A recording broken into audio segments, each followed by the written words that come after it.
Sigurno, da smo odigrali eno tekmo, katera je postavljena na novo, kjer je bilo v teh dveh treningih, da smo imeli veliko nekih informacij.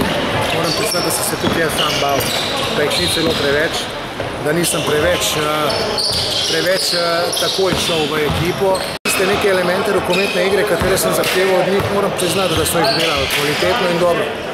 Zdaj pa je samo faza napada, se pravi, mi nismo imeli nič postavljen na cono 6-0.